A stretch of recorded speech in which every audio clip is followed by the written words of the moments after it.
My name's Josh. I have a farm to the west over here in Concordia, Missouri. Our farm name is Rusted Plowshare. You see my sister and I, we both used to be teachers. I used to be a high school teacher. She used to be an elementary school teacher. She just quit, so on 300 acres, we have 2 full-time jobs. Sheep, lamb, and beef is doing well.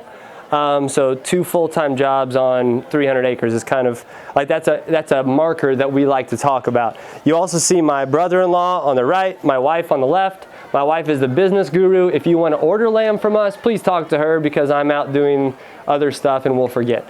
And then he's kind of the tech guy. What we're after, and the reason our name is Rusted Plowshare, is we're after the holy grail of farming, which is no-till organic, right? We used to be row crop people. I found out I'm allergic to herbicide. Swells my throat shut, causes an anaphylactic shock. So we had to switch what we do. The big question is, how do we establish chestnut trees, like a chestnut orchard, which is a very profitable venture in the long run, right? But it takes a little bit of time.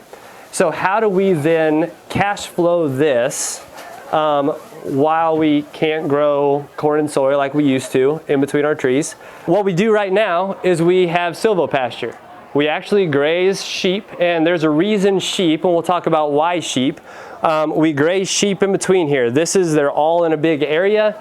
A lot of times we strip graze, so we use portable netting, portable fencing to protect trees, to protect land, to grow more grass.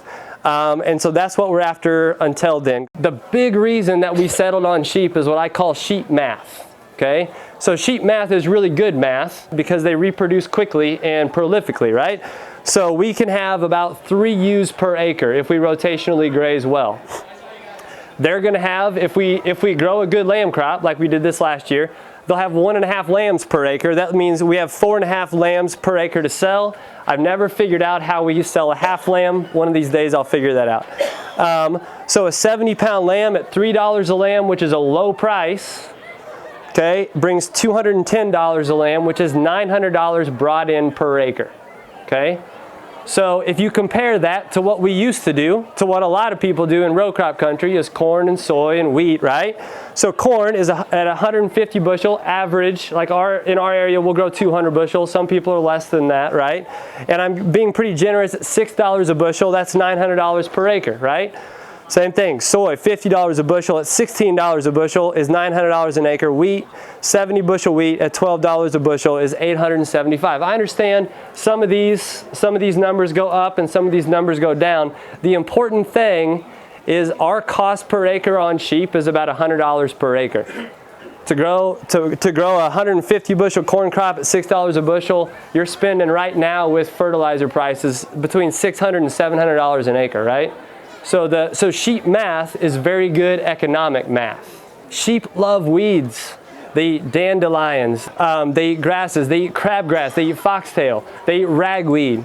Everything that we have to go in and tend out of our orchard, they really do a good job. But here's another thing.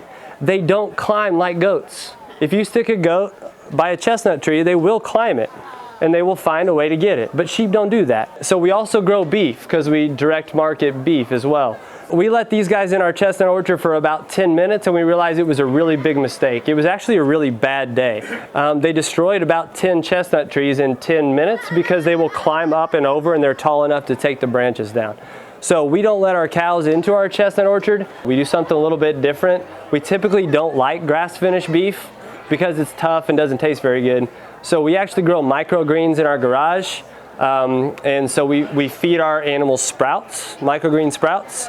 It makes them very tender, our steaks marble well. We had our last 3 steers finished prime.